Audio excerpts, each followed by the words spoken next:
ಬರದಿಂದ ತತ್ತರಿಸಿ ಹೋಗಿದೆ. ಸುಮಾರು 6 ತಿಂಗಳಿಂದ ಬರ ಪೀಡಿತ ಪ್ರದೇಶಗಳಿಗೆ ಪರಿಹಾರ ಕೊಡಬೇಕು ಅಂಥೇಳಿ ಒತ್ತಾಯ ಮಾಡ್ತಾ ಇದೆ. ಮನ್ರೇಗಾ ಯೋಜನೆಯಲ್ಲಿ 150 ದಿನ ಕೆಲಸ ಮಾಡೋದಕ್ಕೆ ಅವಕಾಶ ಮಾಡಿಕೊಡಿ ಅಂಥೇಳಿ ನಮ್ಮ ವಿಶೇಷವಾಗಿರ್ತಕ್ಕಂಥ ಪ್ರಯತ್ನವನ್ನು ಮಾಡ್ತಾ ಇದ್ದೇವೆ.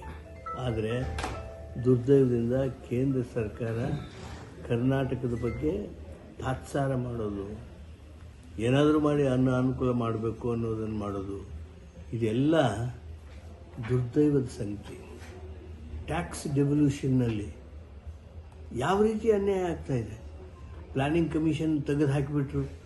ಒಂದು ವೇದಿಕೆ ಇತ್ತು, ಹಣಕಾಸು ಹೇಗೆ ಹಂಚಿಕೆ, ಏನು ಏನು ಅನ್ಯಾಯ ಆಗಿದೆ, ಏನು ಬಿಟ್ಟಿದೆ. ಈಗ ಆ ಪ್ಲ್ಯಾನಿಂಗ್ ಕಮಿಷನ್ ಇಲ್ಲ ಅನ್ನುವಂಥ ಕಾರಣಕ್ಕಾಗಿ ಏನು ಬೇಕಾದ್ರೂ ಇವ್ರು ಮಾಡೋದು ಹೊರಟಿದ್ದಾರೆ. ನಿಯಮಾವಳಿಗಳ ಬಗ್ಗೆ ಮಾತಾಡ್ತಾರೆ. ನಾವು ಆಯೋಗದ ನಿಯಮಾವಳಿಗಳ ಬಗ್ಗೆ ಅಥವಾ ಶಿಫಾರಸನ್ನ ಹೆಂಗೆ ಮಾಡಿದ್ದೇವೆ ಅಂತೇಳಿ. ಈ ನಿಯಮಾವಳಿಗಳನ್ನು ರೂಪಿಸುವಂಥ ಸಂದರ್ಭದಲ್ಲಿ ಇವರು ಯಾರಿಗೆ ಅವಕಾಶ ಕೊಟ್ಟರು? ಪ್ರಜಾಪ್ರಭುತ್ವಕವಾಗಿ ಇವರೇನು ನಿಯಮಾವಳಿಗಳನ್ನು ಮಾಡಿ ಅದರಂತೆ ಅನ್ಯಾಯ ಮಾಡೋದು ಅಂತ ಹೇಳಿ ಮಾಡೋಕ್ಕಾಗತ್ತಾ? Rules should be formed in consultation with every state. If you have not formulated rules then you are at fault, mister prime minister.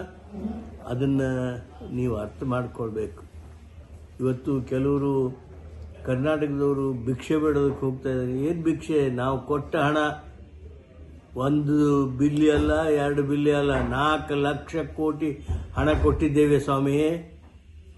ನಾಚಿಕೆ ಬರೋದಿಲ್ವಾ ಅದರಲ್ಲಿ? ಇದು ಇಷ್ಟ ತಗೊಳ್ರಿ ಅಂಥೇಳಿ ಹೇಳೋದಕ್ಕೆ. ಅವ್ರಿಗೆ ನೀವು ಅನ್ನೋದು ಬಿಟ್ಟು ಏನೋ ನಿಮ್ಮ ಸ್ವಾರ್ಥದ ಕಾರಣಕ್ಕೆ ಕೇಂದ್ರ ಸರ್ಕಾರವನ್ನು ಬೆಂಬಲಿಸೋದಕ್ಕೆ ಹೊರಟಿದ್ದೀರಲ್ಲ ನಮ್ಮ ರಾಜ್ಯದ ಕೆಲವು ಶಾಸಕರುಗಳು. ಬರೋದಿಲ್ವೇ?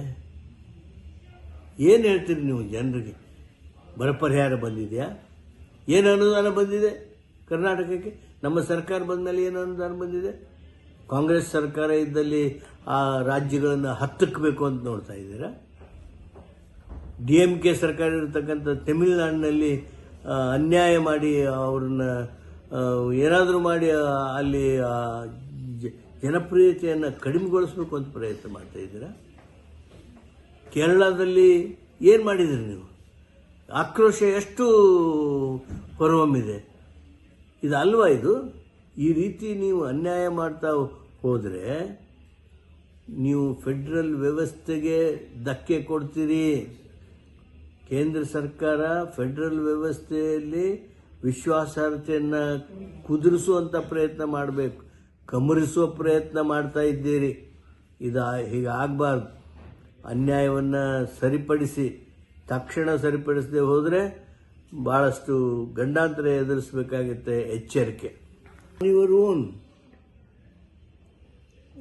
Is it not a duty to take into confidence all the states for framing rules? You have violated rules also. I am asking you, you have a rules of NDRF. This NDRF rules, are they followed by Government of India? It is already more than 6 months in Karnataka. We are seeking for assistance for drought. Did you give 1 paisa? Are NDRF norms come in the way of giving this grant?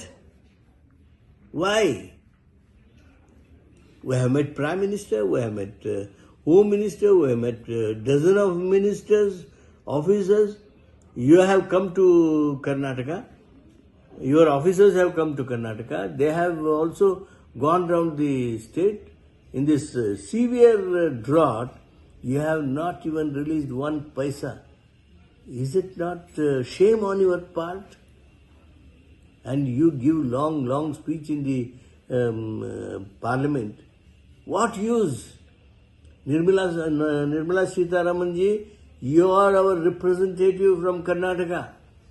You are liable to explain to the people of Karnataka why have you not released NDRF rules, NDRF norms, assistance, grant that you were supposed to give as a drought relief fund.